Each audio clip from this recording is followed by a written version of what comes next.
Welcome back to Unleash the Goats, where we unleash ourselves upon the Star Wars franchise with reckless abandon, and nobody quite knows what we'll say next, least of all us. I'm Nat, she, her. Angela, do you want to say hi?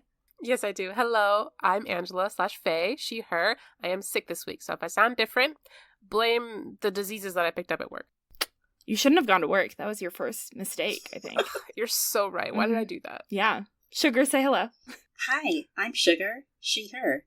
I am not sick this week. We swapped places, me and Faye, apparently. She sent it to me. I did. I didn't mean it. That means it's my turn next to be sick. Oh no! We don't live in the same place, but somehow it's going to come around. We're all in different time zones, but we're sending it to each other over this podcast, apparently. Wow. Mm-hmm. This is a very powerful podcast. Today we are talking about Grey Jedi, which is going to be fun for me because I'm going to learn a lot. Spoiler alerts for Jedi Survivor. Fun fact, I don't know what that is. The video game. Okay, it's a video game. Excellent. Thank you. Also Rebels and the Ahsoka show. And we want to give credit to our best friend, this Tumblr user, whose name I don't know how to pronounce, so I'm going to spell it. It's the letter 3, and then Piox. And Sugar, tell me about why we're crediting this person. This person appears to have come up with the Dim Jedi joke that everyone seems to have really loved from our first episode, about how because the Force is not black and white, it's dark and light, that gray is nonsensical, and so they should be, in fact, Dim Jedi. I love that. Thank you, Tumblr user 3PIOX. Thank you. We appreciate you. Your service is not gone unnoticed. Yeah. Or unappreciated. We love you. We love you so much for that one joke. So today we're talking about what a Grey Jedi is, and in fandom is often used to define somebody who is using both the dark and light sides of the Force to be a Grey Jedi, like the ultimate Jedi, essentially. And it's usually somebody who's like pushing back against like the really strict council and like the code that's never been updated in like 300 years, that kind of thing. And that's not really how it actually works in canon. That's just kind of the fanon version of it. It's like the fanon version of Snape, where they're like, oh, but he actually really loved Lily, when actually he just like sucked like a lot. I love that you put this in terms that I can understand. Thank you. We're really good at that. Mm-hmm. Okay, so in reality, when people talk about Grey Jedi, what does that really turn into? So this is what they mean, obviously. Like, you know, they mean that this is what balance is, but Lucas's version of balance was a little different. Because the dark side is pretty much just all selfishness. It's all bad. You know, there is no good version of being dark.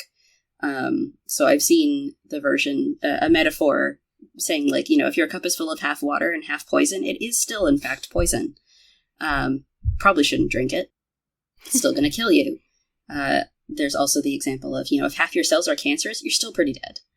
You know, it doesn't matter that the other cells are not cancerous. That's not really balanced. Before somebody comes into our comments, it's like, oh, but like you could build up an immunity if you take a little bit of poison every day. Actually, that's good for you. No, don't do that. First of all, that'll kill you. More likely, you will end up with lead poisoning. That is going to progressively get worse and worse and worse, and you will die. Like, that's not... I'm so sorry that Princess Bride lied to you, but that's not how poison works. This is why we invited a scientist as one of our mods. Yes. It's okay. Nat and I can talk about other things. But yeah, so like you end up with this, like, someone who could probably get away with a little murder if they dare donate to charity sometimes. It's fine. You know, this is what, you know, Jeff Bezos. Like, nobody likes him still because he's still a piece of shit. Doesn't matter how much money he donates to charity, it's still like the bittiest bit of his amount of money because he's a terrible, awful person.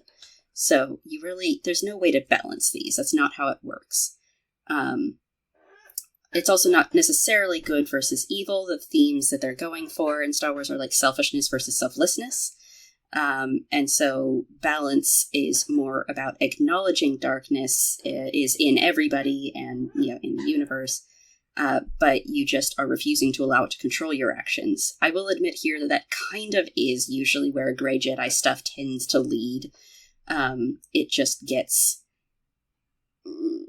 like, people pretend that using dark and light is the same as doing this, whereas it seems to more accurately within Lucas's Star Wars be about, like, yes, I could do bad things. I'm just choosing not to. It's not about using both dark and light. You know, dark, like, acknowledging that you have darkness is not the same as using it. Oh, right, I have a George Lucas quote. I forgot about that. I know. A quote. I love quotes. I love quotes. So I can't remember where this is from, probably some interview that he gave, but he said that the only way to overcome the dark side is through discipline. The dark side is pleasure, biological and temporary and easy to achieve. The light side is joy, everlasting and difficult to achieve. It's a great challenge. You must overcome laziness, give up quick pleasures, and overcome fear, which leads to hate. So this is, you know, not like the clearest thing in the world, obviously, but you can kind of get the idea through this that the dark side is still pretty much just all bad things. You do have to just sort of reject it in order to live a good life, live a balanced life. And that refusing to acknowledge it is actually what leads to imbalance. And I think that that's what people believe, like the Grey Jedi fans seem to believe the Jedi are doing, is like just pretending they don't feel any fear at all. But that really isn't how the Jedi work. No, not even a little bit. I saw a definition once that it was like swimming on the surface of the water, and then the light side is like staying on top of the water, and the dark side is being sucked down into it. Being sucked down into the water is a bad thing. And like, yes, you might survive if you're really powerful, or you might survive for a little while, but like the dark side literally kills people. Like, it's not good for them. They don't look healthy. They like get really emancipated and creepy. It's awful. They don't look healthy. Yeah, I mean, even if they don't, like obviously Palpatine tends to look fairly healthy right up until he gets sizzled by his own lightning. Like, it's consuming him. I bet that man's skincare was insane. Well, no, that's not fair. He's 50. He's like 55 in Revenge of the Sith. Yeah. He does not look healthy for a 55-year-old. He doesn't look that bad. I mean, there's a significant difference between the before and after of the sizzling. This is true. Yeah, it's a big contrast. But like, 55-year-old people don't generally look like they are super old. I mean, that was... They usually look like normal. Ian McDiarmid's face. Like, yeah, but he wasn't 55 when he was shooting the movie. He was like 60 or 70. It would have been closer to 60, but because he's 79 now, and let's see, 1999 was how many years ago? Like 25 now. Oh, okay, Jesus! He was like 90 in my head. No, he's 80. I mean, just to make life a little easier, he's 80. So obviously, and the 1999 was when the first prequel movie came out. So that's whatever that is. Is that 20? I love that we insist on the tangents. Yeah, 25 years. We do, all right? No, I love it. I love it. I'm so sorry. So, yeah, no, that is, in fact, Palpatine and Ian McDiarmid's, actual face. Yeah. I'm so sorry, McDermott. Please know that I do love you. Even if I haven't forgiven you for not doing your panel the one time I was going to get to see you, but I do love you anyways. I see. Okay. So you have a personal vendetta against this man, and he actually hasn't done anything wrong. Listen, he did do something wrong. I had really good seats to go see a panel at Comic-Con. I had excellent seats. I waited 2 hours through really boring panels to move up that far. Oh my goodness. And then they canceled his panel, and I was depressed, and I'm still sad about it. I'm so sorry. Yeah, it's depressing. Thank you for understanding my pain. We can get back to how the Jedi work. Sugar, would you like to tell me how the Jedi actually work? I'd love to. So as we sort of touched on earlier, the Jedi obviously are not actually repressing or rejecting any of their emotions. It's just an acknowledgement. They call it mindfulness. Mindfulness is like an actual thing that exists in Buddhism. It's an actual practice. You can go Google it yourself. But the idea, again, is to sort of acknowledge your own feelings in order to keep from acting on them in a way that is harmful to yourself and to others. So, in the case of the Jedi, like if they are getting angry at a situation, they have to recognize that they are feeling upset about something unjust that is happening and sort of evaluate what is the appropriate way to respond here. Sometimes it is, in fact, violence. Obviously, this is a thing that the Jedi are willing to do. They do have weapons. They carry lightsabers, specifically. Lightsabers are super dangerous. I don't know if you guys noticed that, like, they cut people's arms off. They do. But they tend to utilize them only when necessary, as much as possible. So it's not like their first instinct is to violence, unlike certain other characters we could name. But we'll move on from that. And it is acknowledged within Star Wars that this is a constant choice you have to make. You don't, like, acknowledge your feelings once and now you're done. You know, that you do have to keep, you know, every moment, every day, you do have to kind of be aware of how you're feeling so that it doesn't catch you by surprise.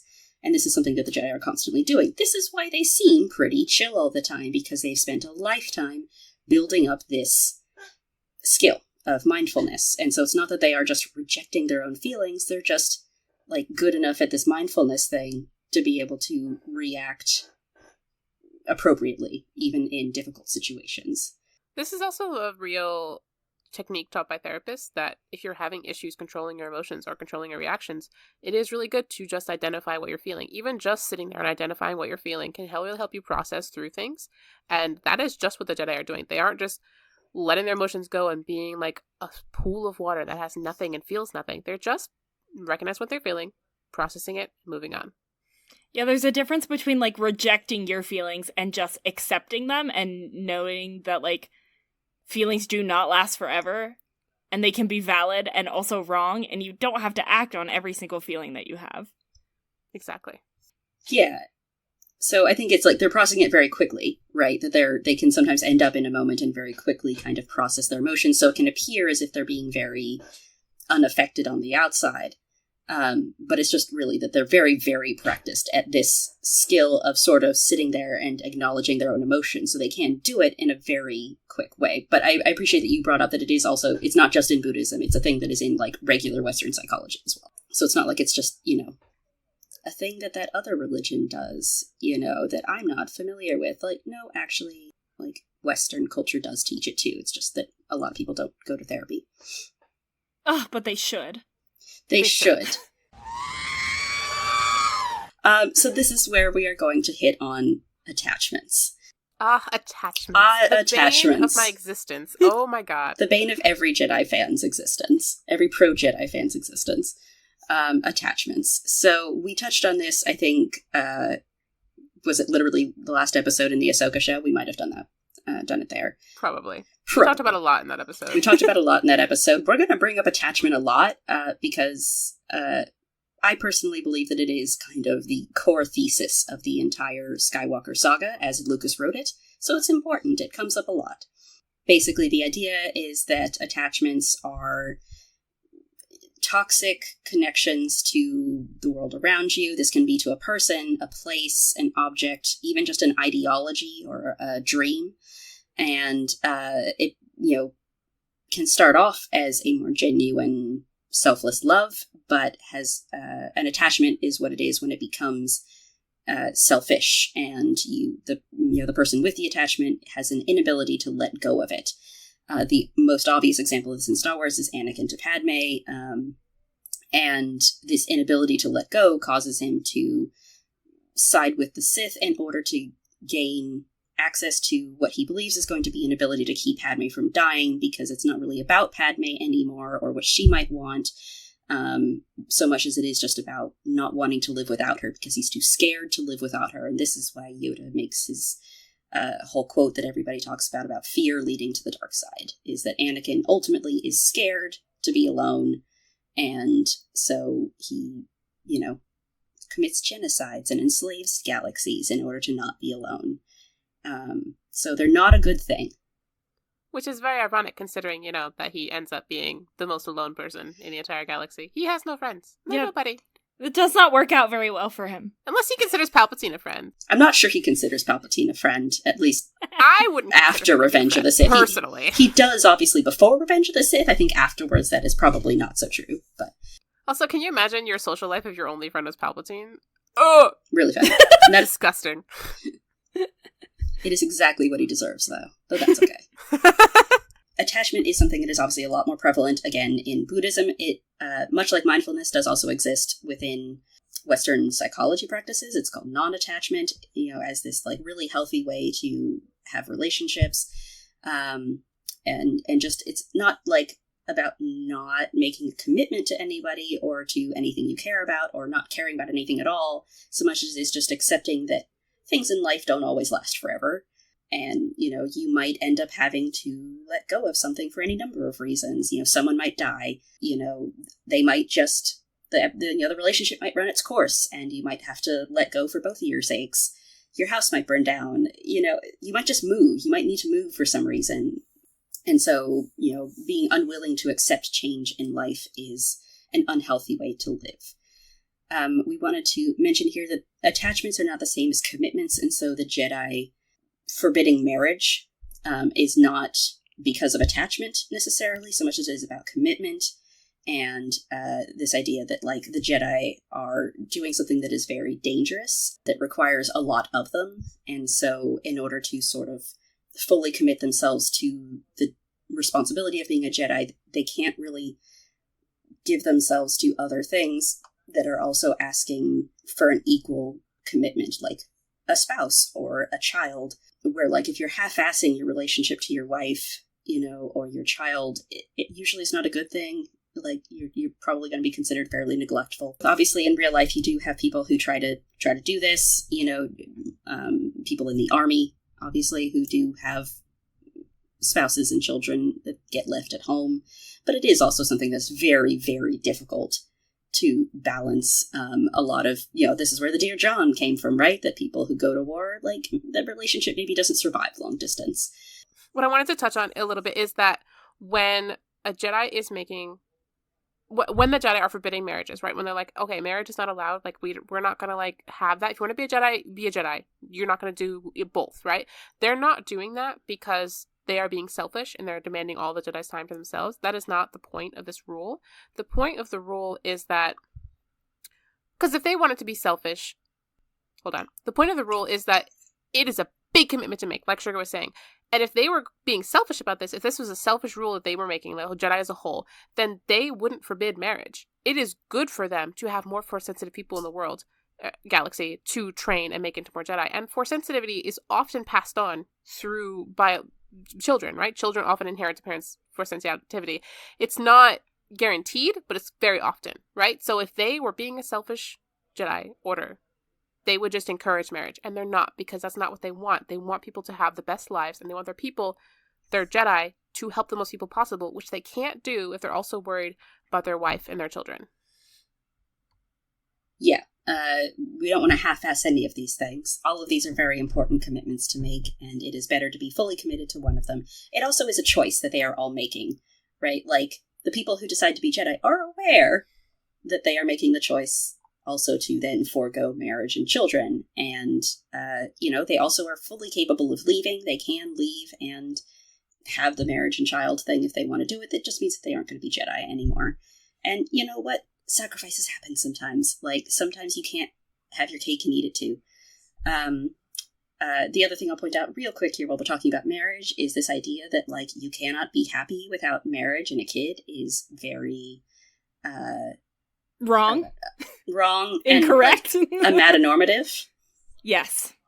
And we will get to that later in a different episode where we talk more about aromanticism and asexuality. But we're just going to toss that down here, that idea that the Jedi, like, could never be complete or happy as people who have to give up things like marriage and children is kind of ridiculous and,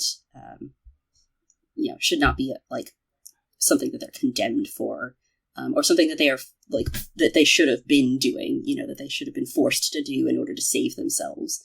Yeah, those things are fulfilling, but they're also a personal choice. Lots of people are happy without spouses and children. It's fine. Exactly. Before we move on to the specific characters, we sort of skipped over this real fast because we needed to discuss how the Force works and how the Jedi work, and we're nearing the end of our time here. Faye, do you want to give your definition of what a Grey Jedi actually is, given all of these things?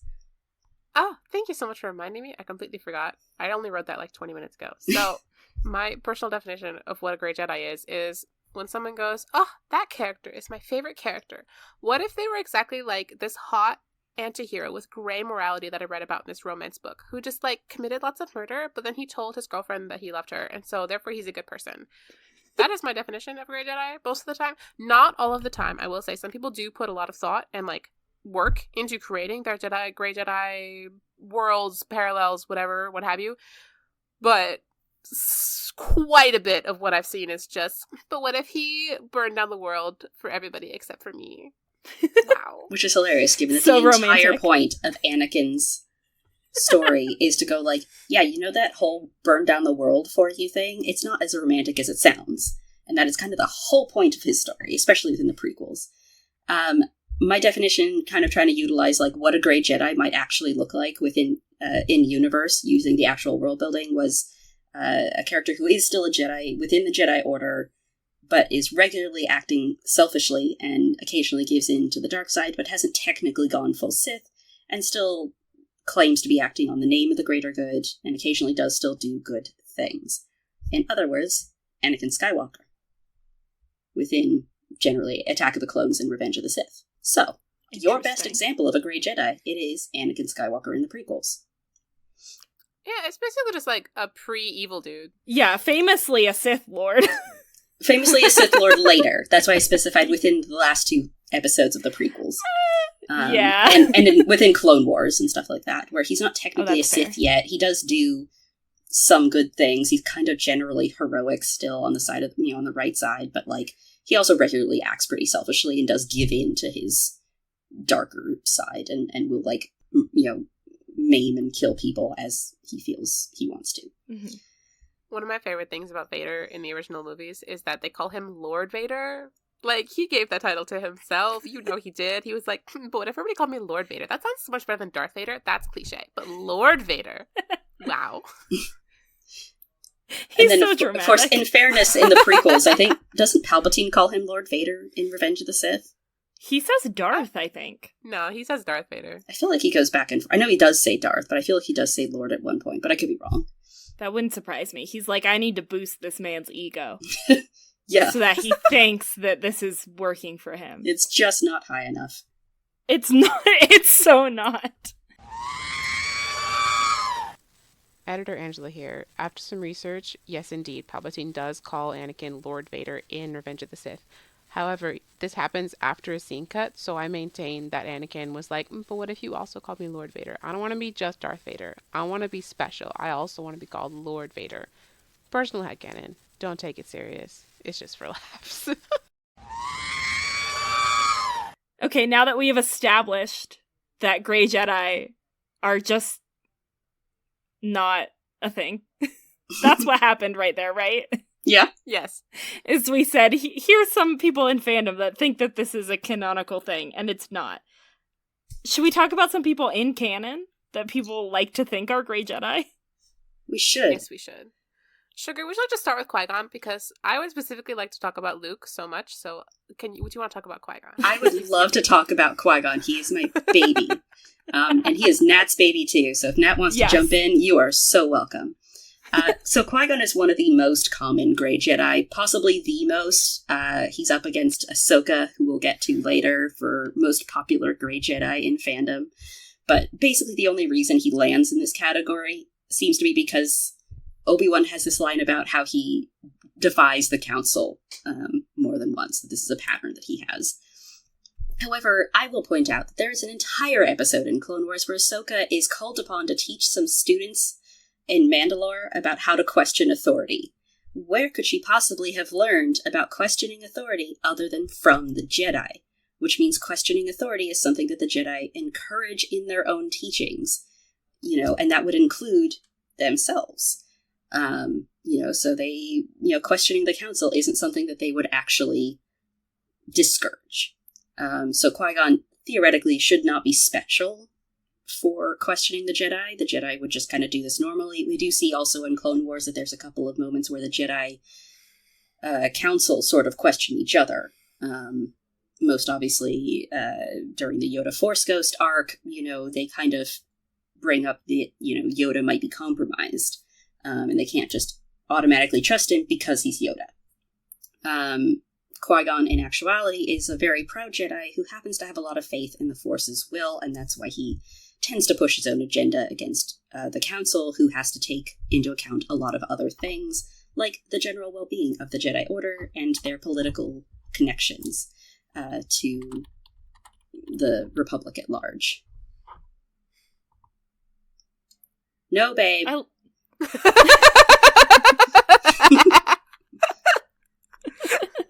Anakin teaches her to defy the council and just do whatever the fuck she wants. It's not about questioning authority for the good of everybody.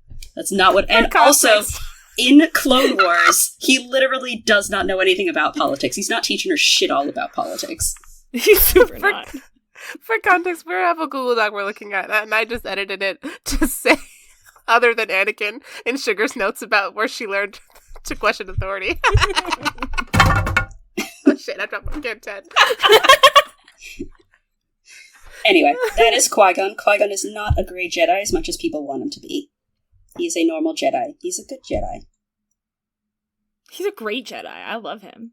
And as people have pointed out, like, if he didn't really trust the Council or trust the Jedi or even like the Jedi all that much, why the fuck is he trying so hard to bring in Anakin and make him a Jedi? Like, why wouldn't he just leave and go train Anakin by himself? He could have just picked Anakin up by the scruff of his neck and then wandered off, and no one ever would have found him again, and everyone would have been fine. Like, he has options here.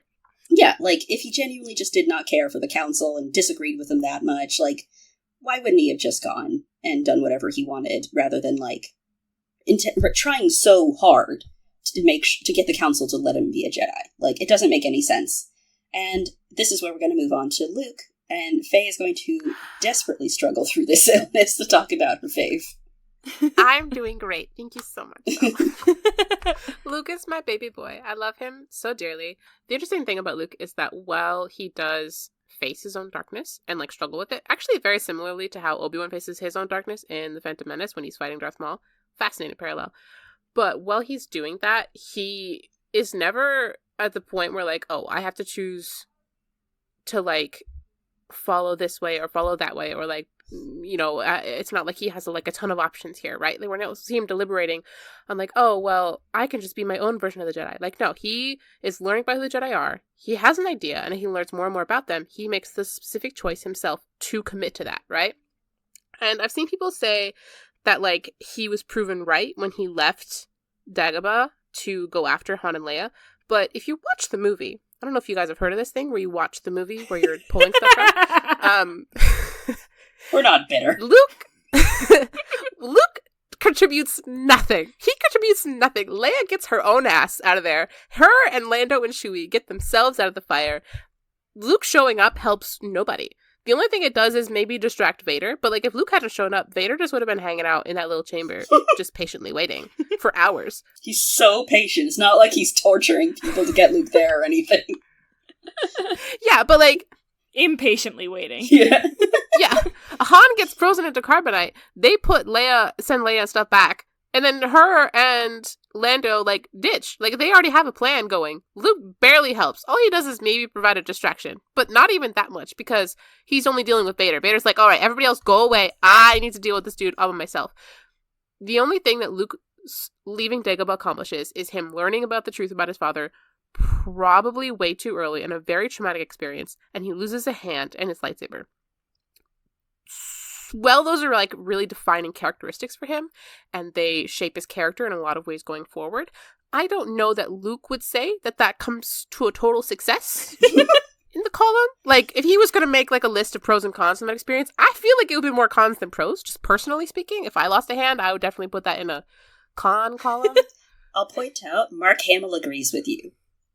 Exactly. And so, I don't know, the, like, idea that because he, like, defies Yoda and goes off and does this thing, and, like, that is a sign that he is a Grey Jedi or whatever, and that it succeeds for him, that was the right choice. That's not right. Like, it loses him so much time with Yoda, first of all, and we only get to see him one more time for, like, a couple of hours before Yoda passes away, and there's so much that he doesn't know. Like, it's a really big theme in the Legends that, like, Luke doesn't know anything about how to run a Jedi Order. He's trying so hard, and he has no knowledge to pull from, because he has no one to teach him anything. He was with Yoda for, like, 3 months. He knows the basics of, like, how to be a Jedi. He knows really good at sword fighting, because that's what he needed to know, and then when we get to Return of the Jedi, A Return of the Jedi is fascinating because, first of all, Luke shows up in all black. Never happened before in the movies, right? The first movie he's in white, the second movie he's in gray/green. But the last movie, he is in black. And for the marketing and everything, it was a little vague on whether or not he was actually going to choose to be light or dark, right? But there was no option for the middle ground because he's not a Grey Jedi. He's someone making a choice between the darkness in himself and lightness in himself. He's not making a choice to go the middle ground. He's making a choice to be light or dark. And then when the movie starts, right, like we get Luke being really scary. He's got his whole cloak up. He's being super weird. He kills people like immediately with a force choke, which we've only seen Vader do before. So he must have picked it up from him because nobody else we see does that. And the movie goes and goes and goes, and like there's tension building of like, is he going to choose the dark? Is he going to actually fall when he's confronted with Palpatine and the temptation of like being second in command to the Emperor of the Galaxy? And then as he fights Vader and as he comes to the conclusion that no, he is going to be a Jedi. He is going to choose the light like his father should have. And then at that point, the costume department is so fucking good. The flap on his shirt falls down and it's white on the other side. And it's such a good choice, and it's so profound, and I could kiss whoever does the costume for the movie on the mouth, and I will if I ever meet them. And it's just a beautiful movie because he is choosing the light, and he is trying to help Anakin see that the conflict in him is leading him towards choosing the light, just because Luke is trying to choose the light, and he's being tempted over and over and over, just like Anakin is tempted over and over and over every single day, but Luke is making the decision to choose the light every single day. And he continues to do that even when he's faced with this worst temptation ever. He is faced with basically a very similar choice to Anakin, but he chooses the opposite, and he chooses the light side. And he's not a Grey Jedi at the end of this movie, and he never is a Grey Jedi. The only reason that Luke gets married in the Legends is because it wasn't canon that Jedi can't get married when that book came out. I'm so sorry to tell you this. And if he had known that Jedi couldn't get married, he wouldn't have gotten married. As much as I love Mara, they just would have been besties for life. That would have been it. Yeah, Lucas agrees with you. Obviously, Lucas liked Mara as a character and detested that she ended up Luke's wife. So he was not very appreciative of her inclusion in Legends, even though he didn't have an issue with her as a character on her own. They are super, super, super adorable, though. I can't blame Timothy Zahn for being like, well, what if they got married? Because like, they're so cute. They're so adorable. Oh my goodness. She calls him Farm Boy. Like, I'm obsessed with them. Anyways. I will say that the costume designer's name is Aggie Gerard Rogers. Aggie Gerard Rogers. Iconic of you. Bless you. And your beautiful soul. You deserve every award in the world. I don't know how much time we have left on the Luke section, but I think the one thing I wanted to hit on for Luke here is that a lot of the reason he ends up getting labeled Grey Jedi is because of the whole conversation with Obi-Wan, when he goes back and confronts him about the whole, like, why didn't you tell me that my father was Vader thing, and Obi-Wan has this quote about how, your feelings do you credit, but you have to bury them, or they could be used against you. And that Luke, and he's obviously trying to convince Luke to accept that he needs to, that he might need to kill Vader, that Vader will not necessarily offer him the opportunity to save him, that Vader may not be capable of being saved, and that Luke does need to accept this, even if he wants to hope for a better option. He does need to accept that there is the just as much probability of the other direction happening.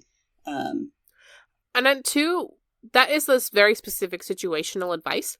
Obi-Wan is not telling him to bury your feelings all the time. He's saying, hey, Palpatine, super master manipulator. Master manipulator. He can turn you like that. He has turned better people than you. I mean, that's the phrase, right? There is nobody better than Luke. Yeah. But my point is that, like, he is trying to warn Luke that... Exactly. He is trying to warn Luke that this is a real danger that you're in, that you have very sensitive feelings and you're very good, and he is evil and he will use that against you. And he is not telling him to bury your feelings all the time. He's just warning him about Palpatine's ability to manipulate. Exactly. There is that, and it's not just Palpatine, it is Vader too. It is Anakin who is also capable of doing this, and it's actually Anakin who does it pretty immediately within that last fight scene where he uses Leia against Luke, and it works. Oh, yeah. When he's trying to get Luke to break so that he'll kill him and take his place so he'll live. Devastating, first of all. One interpretation of what's happening, but yes. But regardless, it is Anakin who is also perfectly capable of doing this, and so the warning is for both Palpatine and Vader that if you're going to go up against either of them, yes, you have to be aware that your feelings can be used against you, that they are, level 500 psychic space wizards, and Luke is only at level 100 right now. I mean, level 150 at least. Give him a little credit. All right, 150. He can be 150. But in the end, he definitely, he goes and he's like, I'm a Jedi, because he's chosen the light side, and that's the whole point of the Jedi. As I've just learned. Yes. I'm a good student. Right, you are. You are our best student. The reason this gets used to claim Luke as a great Jedi is that he claims himself a Jedi by explicitly not killing Vader like Obi-Wan says he might have to. And so people, much like Faye mentioned for the Empire Strikes Back example, it's like, oh, he went against what he was told to do, which means he's, not obeying their advice. And so when he claims himself a Jedi and wins based on doing the opposite of what he's advised to do, this means he's explicitly rejecting Jedi teachings as per Obi-Wan and Yoda, when that's not really true. Honestly, I could talk about why Obi-Wan's advice would have been a very good advice for anybody but Luke, and why it only worked for Luke because of the way that their relationship works, but we don't have time. We don't have time for that. We're supposed to record for like an hour at most, so we're gonna move on. We're gonna move on. That'll be a different episode, don't worry. So Obi-Wan is relatively uncommon as a fandom Grey Jedi, but like we kind of mentioned earlier, sometimes fans want to like a particular fan favorite, but don't care for the Jedi or the prequels Jedi in particular, and so they kind of Grey Jedi-ify them in order to sort of, find a way to like them, and Obi-Wan is a very beloved character, so I've seen him sort of get Grey Jedi-fied in order to make him a more palatable character who,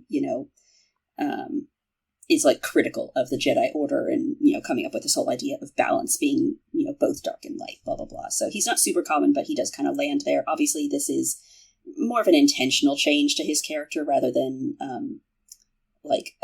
a misunderstood interpretation of the character. So that's a slightly different example. And with that, we are going to move on to Disney canon and Filoni canon.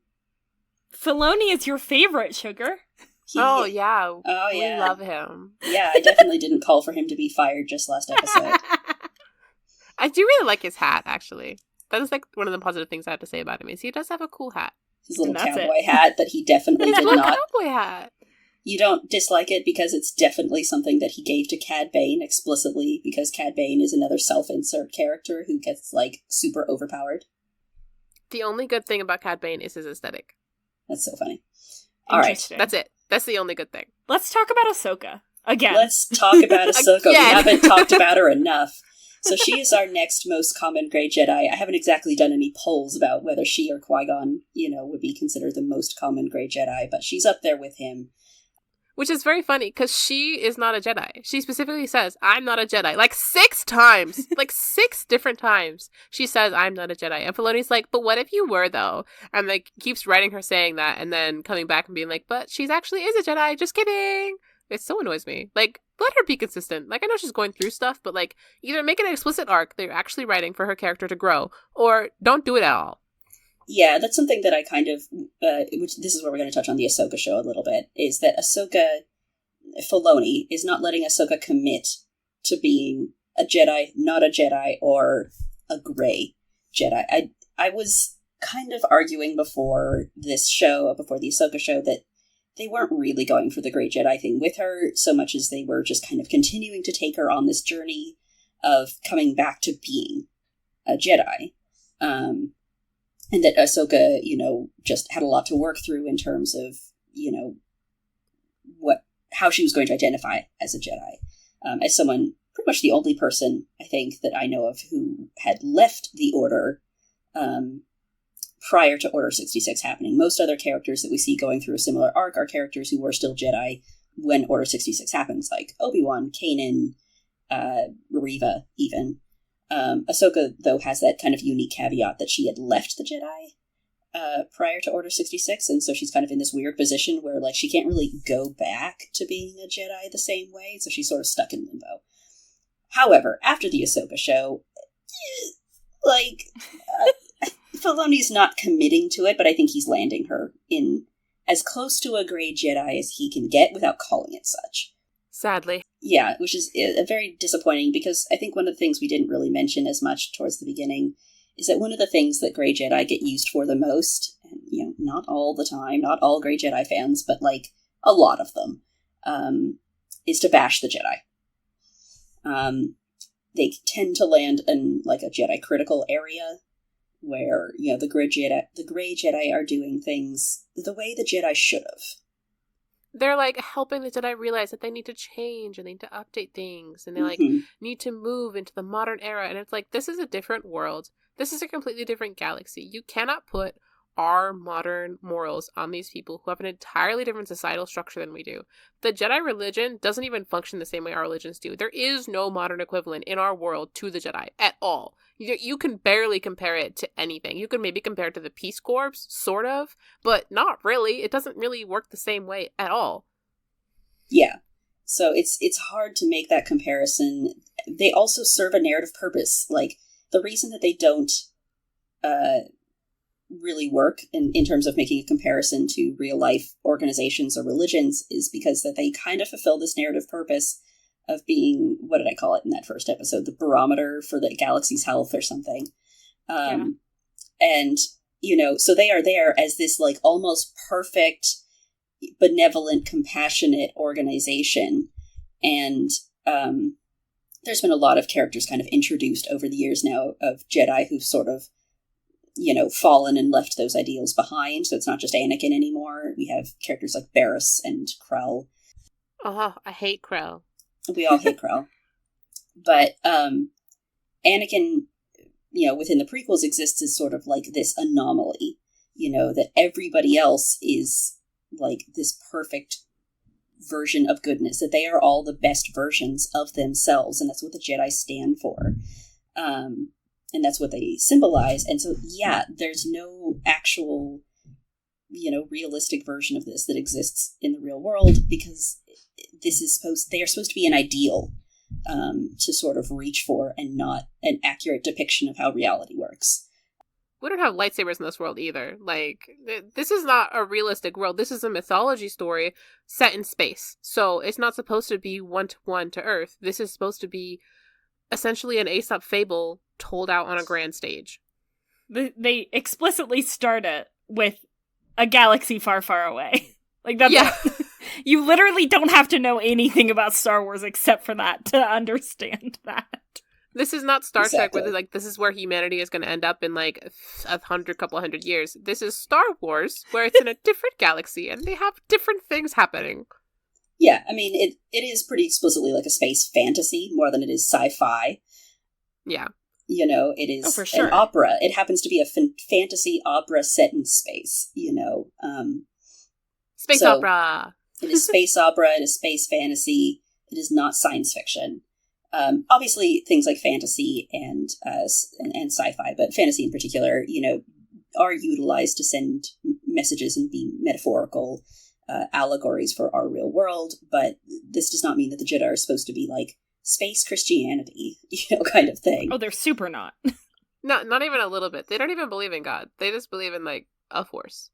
They believe in the Force. I know that some people kind of view the Force as a more semi-sentient kind of thing, but that's your personal interpretation kind of deal. Yeah, and also, like, they explicitly believe in something that they can do. Like, it's not like a belief thing. Someone is like, this is literally just how the world works. It's like gravity. You don't just believe in gravity. It just works for you. Right. To be fair, the Force's will thing is a little bit less clear. In terms of, like, it's like as compared to the telekinesis. So they know the Force exists, but the Force's will is something that is a little bit more going on faith, which is why Qui-Gon can go like, I think the Force's will is this, and the council can be like, we disagree. Yeah. Yeah, that part is a little more nebulous. That part's more nebulous, but, there is obviously a lot of themes on faith and things like that aren't applicable to this particular episode that we can get into at some later point. But there is some faith that is there, but they do know it exists. At the very least, they are aware that it exists, and it is a provable, measurable thing, as per the prequels. You can measure midi-chlorians. Hey, the Ahsoka show, you can measure midi-chlorians. Speaking of gods, we also wanted to mention the Mortis gods, just briefly, because they're going to come up in, main canon again for some reason. The Mortis gods have so many different definitions, that you can interpret them, a million different ways. They're, a metaphor, they're a story, they're a dream, who knows if it's, a real thing that they're all experiencing, or they all just got knocked out for, 4 hours. There's a lot of ways to interpret the whole Mortis arc. Can It's I left interrupt you? ambiguous. Please do. Yes, of course. Is this the episode that we all watched together? Yes, it is. Where, there's the girl and the son, and they're fighting? Correct. Yes. Ugh, and it's in Clone Wars. If anyone else doesn't know what's happening, don't worry, I'm with you. Right, our apologies. I guess we should have explained. The Mortis gods are a group of characters from the Clone Wars who are introduced in Season 3 as... we're calling them gods here. I think the Mortis gods is something that has sort of been brought in, post-Rebels. They aren't referred to as gods at all within Clone Wars. They are kind of implied to be more really old, really powerful Force users who have just been around for a really, really long time, and so they kind of have ended up encapsulating different aspects of the Force, sort of, and you have the daughter who represents the light, the son who seems to represent the dark, and then the father who's kind of controlling them both, and I've seen people say that he's supposed to represent balance, but you could also see him in a few different ways. He is the galaxy itself and the community that is supposed to be keeping the balance in check. And within this arc, Obi-Wan, Anakin, and Ahsoka are sort of brought in and sort of end up caught up in this weird grudge match between the son and the daughter. And how siblings fight, Yeah. Classic. And the son ultimately ends up killing the daughter. Spoiler alert for Clone Wars, are bad. He also kills Ahsoka. Let's not forget, Ahsoka fucking dies this episode. Super, super, super dead. Yeah, so Ahsoka is turned to the dark I shouldn't first. laugh at that. I'm sorry, Ahsoka. You know what? It's fair. She should have died here. She would have been better off. But so she's killed after being turned to the dark and forced to fight against Anakin and Obi-Wan. She is associated. What's interesting about this, and this is not super related, but she's much more associated with the dark and with the sun in this episode, while Obi-Wan is the one pretty firmly associated with the light and the daughter. But then after Ahsoka dies, within that same fight, the daughter is also killed by the sun, and in her final breaths, she sort of gives what's left of her life to Ahsoka, so she dies, Ahsoka lives, and so there's this whole thing going on with Ahsoka now where she is the daughter reborn, she's some sort of goddess of light on Earth sort of thing. It's very annoying, and I don't care for it. She has a whole a mythos thing with the bird that follows her around. Yeah. If you watched Ahsoka and you notice that, but you haven't seen Clone Wars, the weird bird that follows her around is part of the whole Mortis arc gods thing. It actually isn't. The bird came in for the first time in the Ahsoka novel written by E.K. Johnston. Are you saying that fanfiction has lied to me? Sugar. Would they do that? Would they do that? Yeah, the bird actually does not exist in the arc within Clone Wars. She does not have a fucking bird, but it got brought into the Ahsoka novel and was then transferred into Rebels Season 2. The bird is everywhere, and every time Ahsoka shows up on Rebels. And so I guess apparently abandoned her at some point between Sure. Rebels and the Ahsoka show, and has apparently showed back up in a whole different galaxy. Super fun. Do you think the bird brought her outfit? Oh. Maybe. Yeah, we figured it out. We solved it, guys. Congratulations to us. Although, to be fair, she gets the outfit before she leaves our galaxy, and the bird doesn't show up until the end. Well, the bird could have been hiding on our ship. Exactly. Maybe. The bird has just been toiling away for the last 20 years, making her clothes. Right. So you can obviously view this as light and dark with balance in the middle, and you can only be balanced if there is equal amounts of both light and dark, and that if you have too much light, that it is equally as bad as having too much dark. However, you can also see this in a way that is a little bit more accurate to Lucas's own world building, where the daughter herself is never actually shown to be, like, equally dangerous. She's always working to help others, and she's always avoiding violence unless, like, pushed into it. And again, like, it's not good versus evil, it is selflessness versus selfishness. So yes, she can be violent when she has to be to protect others. It's not like she is so dangerous on her own, it's that she is willing to do what is necessary to protect others, whereas the son is selfish. And so even though that is his nature, you know, he is still making choices he can change. He clearly does have affection for his sister. He does care about her. He is sad when she dies. And but, his like, father. that doesn't... And his father, like, he loves them both, but that doesn't stop him from making the selfish choice because he wants power. But he could have made a different choice. That is very clear that he could have chosen differently, and he decided to be selfish anyways. He is not being held captive here, or, like, going against Starlight, like, being controlled or anything like that. He is choosing to do this. Yeah, to be fair, he is being held captive there because, that's the whole kind of point of the arc, is that they're trying to keep him from escaping. He is kind of being held captive. But that's not what I meant. But yeah, you're right. But so is the daughter. But and so the father, can't stop the son from being selfish. That is just who he is. But he can stop the son from hurting others when it becomes necessary. And he does. But I feel like the moral of this is, like, you're not supposed to view them as three separate things, but as, like, that whole idea we were talking about earlier about how there is darkness and light in all of us, and we all have the capacity for selfishness and selflessness, but that it is what you choose to act on that matters. And the father is choosing to try to not kill his son because he loves him too much, and it ultimately ends in his daughter dying. And until he is willing to accept that he has to put an end to the son's selfishness, is he, capable of bringing balance back. But it's too late. He has to sacrifice himself to do that, and the daughter is dead, and he can't undo that. Shocker, this is supposed to be a really big Anakin episode, and there's a lot of references to the things Anakin does later, and his whole arc. And a Shmi cameo. Don't forget the Shmi cameo. Very important, everybody. The Shmi cameo is essential. In fairness, it is technically the son pretending to be Shmi. That's not the important part. The important part is the actress came back to voice the part, and she's there for like 10 seconds. Yeah, the that actress is vital. The actress who played Shmi in The Phantom Menace and Attack of the Clones came back to do the voice for her. She's one of very few actors from the films who actually came back to voice their own characters. Liam Neeson as Qui-Gon is one of the few others. She's delightful. If you guys ever want to watch anything else that she's in, I recommend Young Royals. She's the Queen Mother in that show.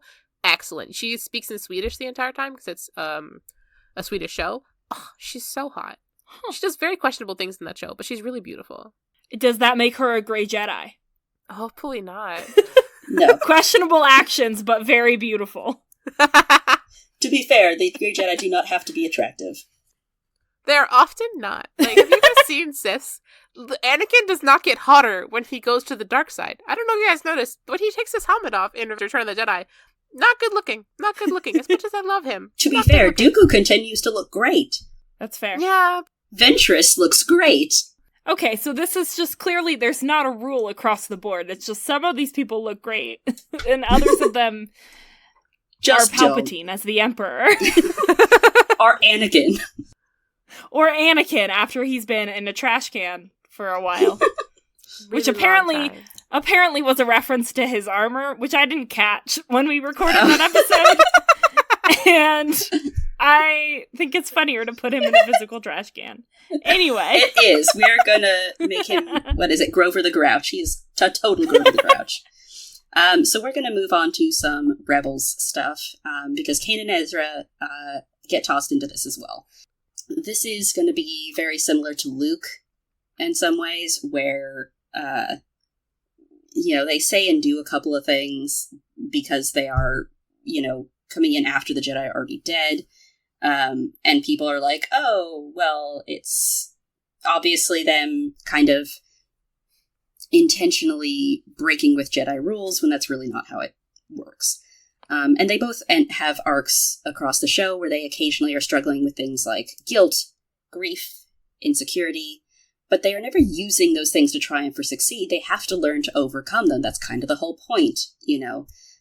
Do you think these people are, like, actually well-rounded characters that have flaws? Wild. It's almost like characters need to have flaws to overcome in order to have a story. Oh my god. Interesting. Oh my interesting. god, Have you considered crazy. writing? Do you know if Filoni has heard of this? Filoni has not. Filoni has, and has just decided it's stupid. Filoni needs to go to a, like, retreat where he figures out how to write. The other thing that gets brought up a lot, in particular for Kanan, is that he happens to end up in a relationship with Hera. And unlike what I believe Filoni tried to say, they did not end up in a relationship only in season 4. That is stupid. Just because we never saw them kiss in the prior seasons does not mean it wasn't exponentially clear to every other person watching this that they were in a relationship. They were fucking on the side. That's how this works. Also, they don't have to be fucking to be in a relationship. They probably did because they do have a child. Yeah, I was like, they I take it absolutely back. did. They fucked at least once, Nat. Just once. Just the ones that ended up in a kid. Yeah, that's how the world works, right? You know, sometimes it do, though. Sometimes it do. Mm-hmm. Spot the aces on the show.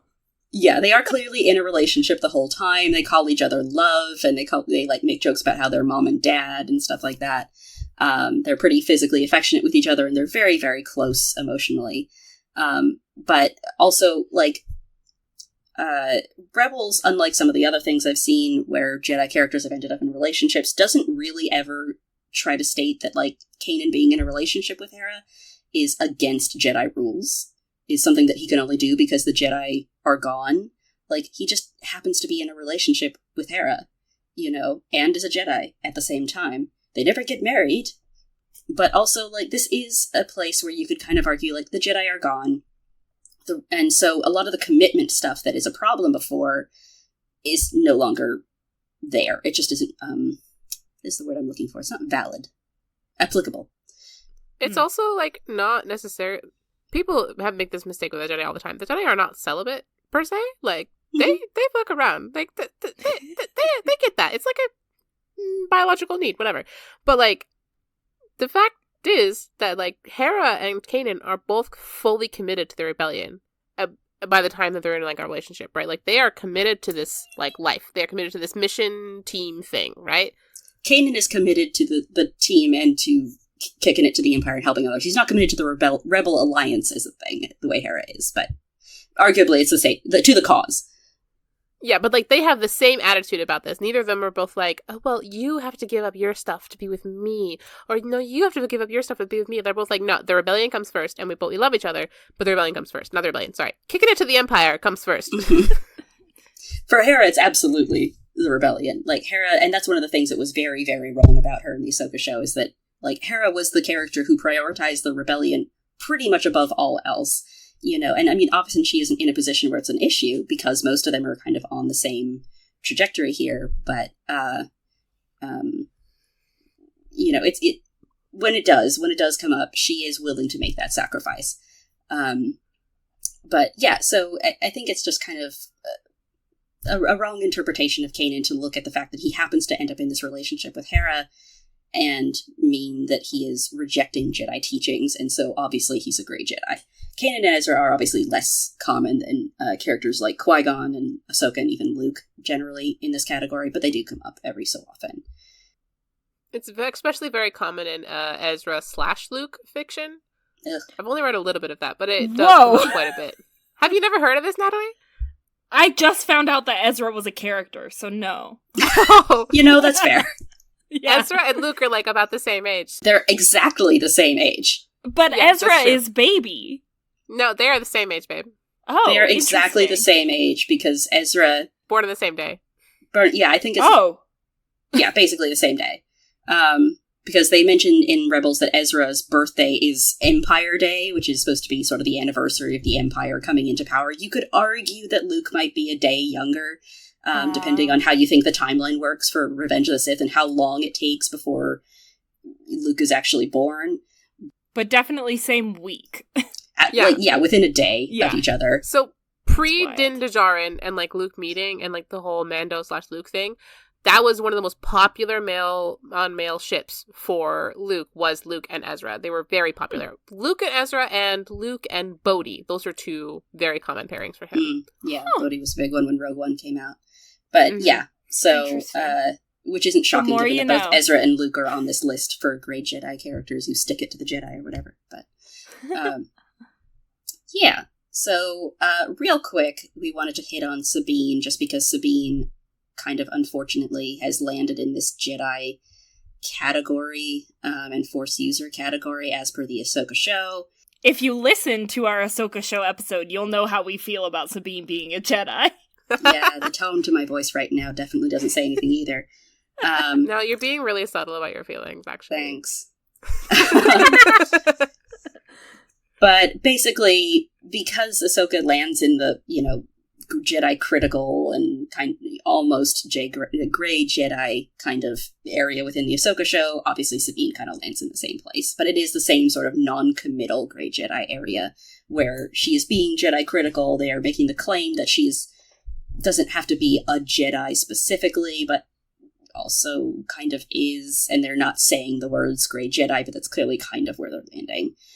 So Sabine is kind of on this list now, but she is a very, very recent addition to this list.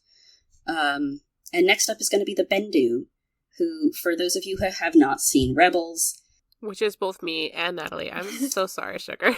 I we'll know. Get there. You know what? Nat might be getting there very soon. So, spoiler alert for the end of Season 3 for Nat and anyone else listening who hasn't seen it. But... Lana said she didn't put a spoiler warning in for me.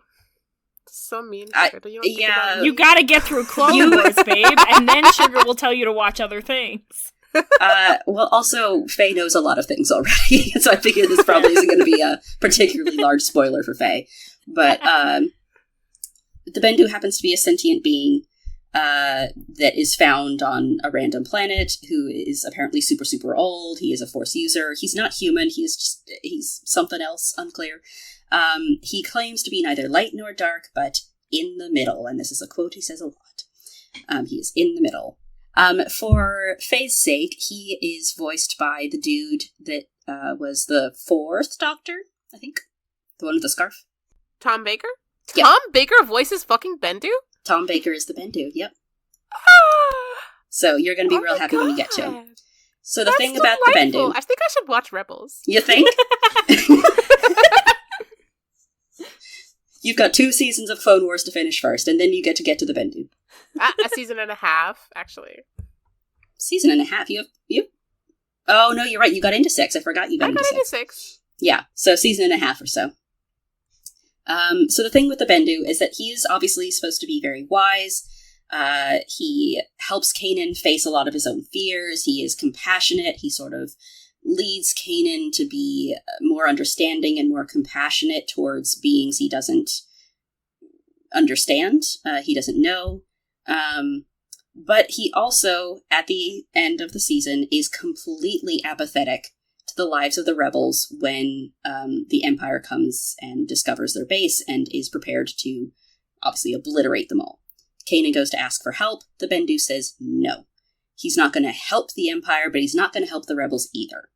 The reason this don't fucking work, as a number of very wise people have said when I did my research on this, Desmond Tutu and Dr. Martin Luther King Jr. among them, is that basically if you stay neutral when oppression is happening, you've picked a side. And that side is the side of the oppressor. So the Bendu choosing to be in the middle when the rebels are about to be all murdered off by Thrawn is not, in fact, a neutral thing to do. You know, by not fighting back against the Empire, he is fighting against the rebels. He is hurting them by doing so. So this idea that you can be in the middle and still be good, that this never has any impact, is untrue on the side of the Bendu. What's unclear about the Bendu is whether the storyline itself is choosing to support him or not. Kanan obviously is very upset by this. So he's not necessarily being condoned by them, but I see him get brought up a lot as this idea of being in the middle. So I don't think he works as being on the side of like, yeah, you can totally be a Grey Jedi, and the Bendu is an example of one kind of thing, because he nearly lets a bunch of people die, and that's the Bendu. There's actually an episode in the Clone Wars, in like the first season, I think, where they discuss the moral position of neutrality in the middle of war. I think it's with the Toydarians. Yeah, that I think is actually season 3. Is it really? It seemed earlier than that. But like they discuss that like being neutral in the face of cruelty and awful things that you can help is not neutral. That is still making a choice, and you're choosing the incorrect choice. Just because it's a different choice doesn't make it the right choice. Yeah, it's definitely the Toydarians. It is season 3. You see the Toydarians in season 1. It's actually the very first episode of the Clone Wars, where like it's Yoda and some clones trying to get to the Toydarians so that they can sign up to join the war, basically. Join the side of the Republic. Oh, you know why I watched that first? Because I was watching in chronological order when That's I first right. started Clone Wars. That's right, you were. But it came out so later in season 3 during that period where they were just doing a bunch of sequels and prequels to earlier episodes. Yeah, so I watched the prequel thing before I watched season 1. That's why I remember watching it earlier. Okay, right. Good. We got up.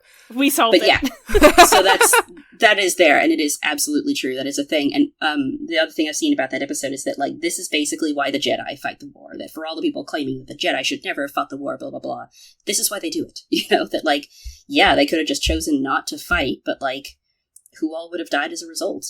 How is that better? So there are some groups within Legends that I have also seen utilized to try and argue that Grey Jedi should have been a thing, like the Jedi characters, Corellian Jedi, Altizian Jedi, most of whom seem to be kind of going towards this idea of, like, marriage should be allowed, and we should be allowed all of the feelings and stuff. I mean, they are interesting, and like I appreciate what the authors are trying to do with these different like groups of Jedi, but these are essentially like Force users who use the name Jedi, right? Like most of them are splinter groups, so they moved on and stuff like that. Like it saying that they are examples of how to be Jedi is not really how it works, because the Jedi are the most successful group out of all of these. All these are splinter groups that die off within a couple hundred years for the most part. Yeah, and I mean, obviously, also they are kind of all going their own way, and this doesn't make them accurate to the way the Jedi are actually portrayed in Lucas canon.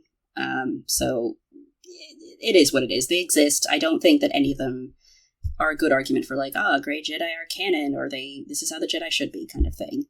And then the other thing that I've seen utilized against or for the Grey Jedi argument is things like video games. The only video games I've actually been familiar with, that I've actually played or watched, are the Cal Kestis games, Jedi Fallen Order and Jedi Survivor. But I know that there are other games out there where you're kind of allowed to like learn dark side skills as a light side Force user. And so people have kind of pointed out that you can do this, and so obviously you can use both dark and light, and it doesn't impact you. But like, it's a video game. Gameplay mechanics are their own thing, and you have to like keep that in mind when you talk about video games, and that they're not necessarily going to be trying to adhere to world building super strictly when they are creating the mechanics of gameplay. So it's just kind of a little silly, but I know that Disney put a bunch of weird lore for The Rise of Skywalker in what was it, FIFA or something? Like a live stream, but that doesn't necessarily make it world building that actually matters to the story. So your random secret lore from a video game, while interesting and cool, doesn't actually affect the rest of the world. I'm so sorry. Editor Angela here to remind Podcast Angela that what she's referring to is the game Fortnite and the event Fortnite X Star Wars, in which Palpatine's broadcast the entire galaxy that he is still alive, happened, was canonized, and you're welcome, everyone. You had to watch some random event on Fortnite to get all the information.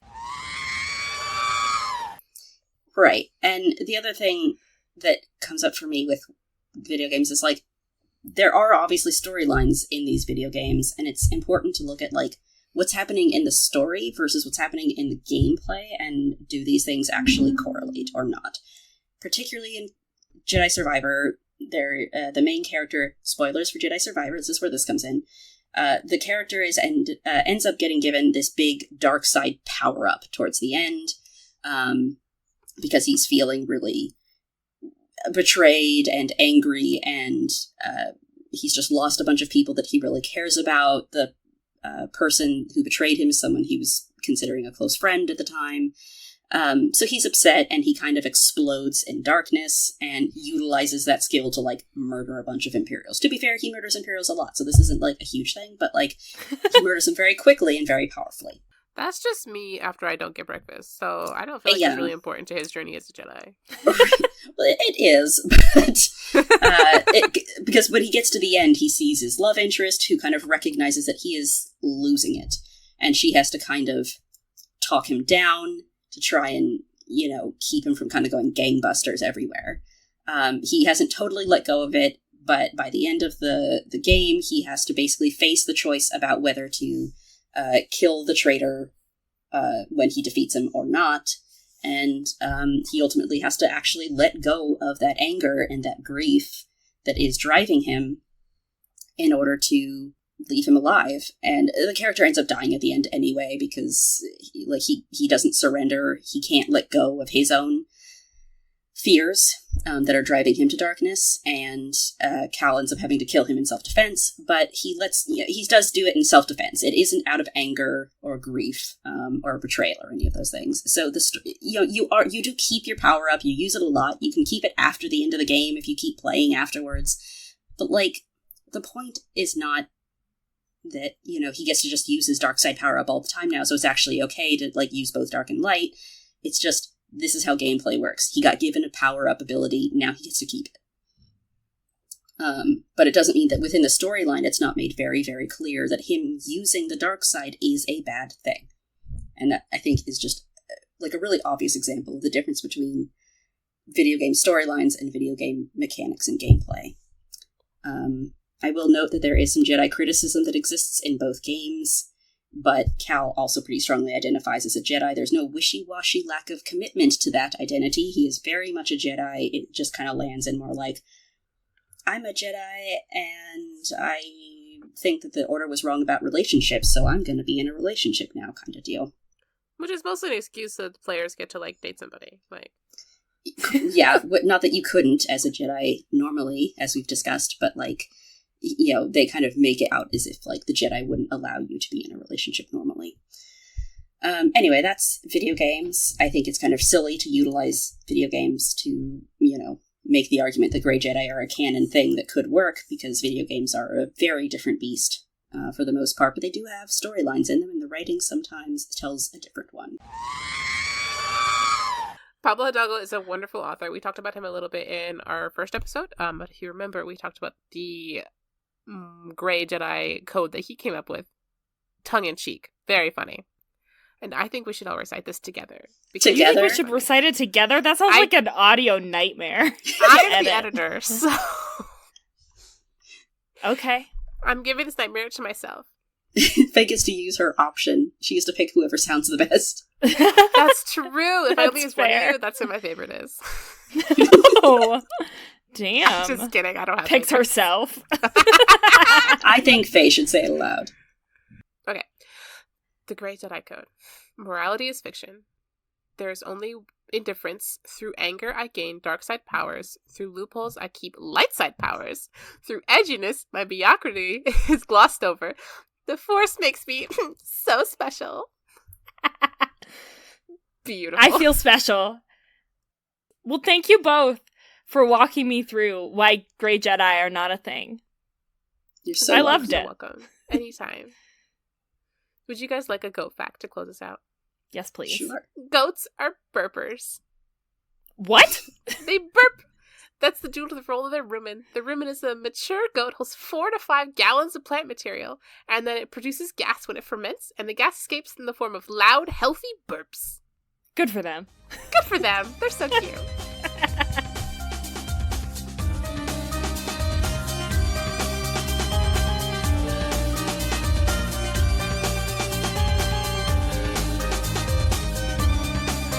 Our intro and outro music is Mos Eisley Cantina by Speedkicks. Angela and I edit, our artwork is by me, and Sugar is our writer and researcher.